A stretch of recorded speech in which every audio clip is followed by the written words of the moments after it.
তাহলে কি ভারতের পররাষ্ট্রনীতি নতুন করে ঝালাইয়ের সময় এসেছে? হয়তো এসেছে, কেননা প্রতিবেশী কোনো দেশের সঙ্গেই আর ভালো সম্পর্ক নেই তাদের। নেপাল, মালদ্বীপ, মিয়ানমার। মালদ্বীপের সঙ্গে আগেই ভারতের উষ্ণ সম্পর্কের দিন শেষ হয়েছে। একমাত্র অবলম্বন ছিল বাংলাদেশ। শেখ হাসিনা সরকারের পতনের পর এবার তাও গেল। মোট কথা, দক্ষিণ এশিয়ায় রীতিমতো বন্ধুহীন হয়ে পড়েছে বিশাল ভূখণ্ডের দেশটি।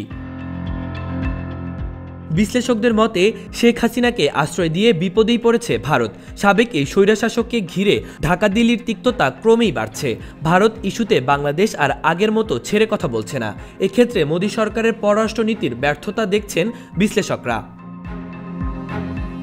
চীন পাকিস্তানের সঙ্গে ভারতের বৈরিতা বহু পুরনো। সম্প্রতি ভারত বিরোধী অবস্থা নিয়ে মালদ্বীপের প্রেসিডেন্ট নির্বাচিত হন চীনপন্থী নেতা মোহাম্মদ মুইজ্জু।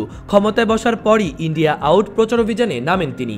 ভারতকে সামরিক বাহিনী প্রত্যাহারেরও চাপ দেন। শ্রীলঙ্কায় ভারতীয় আধিপত্য রুখে দিতে চলছে ইন্ডিয়া আউট ক্যাম্পেইন। সম্প্রতি দেশটির বিমানবন্দরে ভিসা প্রসেসিং ভারতীয় কোম্পানিকে সম্পৃক্ত করা হলে এই আন্দোলন গতি পায়। এদিকে সীমান্ত নিয়ে কূটনৈতিক ও সামরিক উত্তেজনা চলছে ভারত নেপালের মধ্যে। সংকটের শুরু হিমালয় পাহাড়ি এলাকায় ভারতের সড়ক নির্মাণকে কেন্দ্র করে। এর প্রতিক্রিয়ায় এবারই প্রথম ভারতকে এড়িয়ে চীন সফরে গেছেন নেপালের নতুন প্রধানমন্ত্রী কেপি শর্মা ওলি। ভারতের বলয় থেকে বের হয়ে চীনের দিকে ঝুঁকছে ভুটানও। নিরাপত্তার কারণে প্রতিবেশী দেশগুলোকে ভারতের হাতে রাখা দরকার। আর এটা করতে গিয়ে ভারত পছন্দের সরকারকে ক্ষমতায় রাখার চেষ্টা করছে, যা টেকসই কূটনীতি নয় বলে মনে করেন বিশ্লেষকরা। ঢাকা বিশ্ববিদ্যালয়ের আন্তর্জাতিক সম্পর্ক বিভাগের অধ্যাপক ডক্টর আমেনা মহসিন বলেন, প্রতিবেশী রাষ্ট্রগুলোতে ভারত তার পছন্দ অনুযায়ী সরকার রাখার চেষ্টা করছে।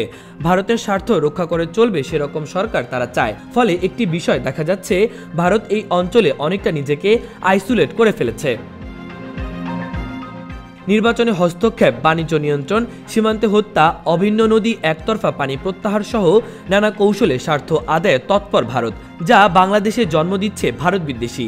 তা আরও বেড়েছে গণ আন্দোলনে পতিত সরকারের প্রধানকে আশ্রয় দেওয়ার মধ্য দিয়ে, বলেছেন বিশ্লেষকরা। সাবেক রাষ্ট্রদূত হুমায়ুন কবির বলেন, ভারতের সাথে ভালো সম্পর্ক রেখেই মর্যাদার সাথে পারস্পরিকতার ভিত্তিতে উপাদেয় সম্পর্ক রাখতে আগ্রহী, এই বিষয়টা ভারত উপলব্ধি করুক। এছাড়া বাংলাদেশে জুলাই বিপ্লবের মাধ্যমে বাংলাদেশে একটা পরিবর্তন হয়েছে, ভারত সেটাও উপলব্ধি করুক। বিশ্লেষকদের মতে চাপ রেখে একচেটিয়া স্বার্থ আদায়ের প্রবণতাই প্রতিবেশীদের সঙ্গে ভারতের সম্পর্ক নষ্টের মূল কারণ। মাহবুবুর রহমান ইমন, খবর সংযোগ।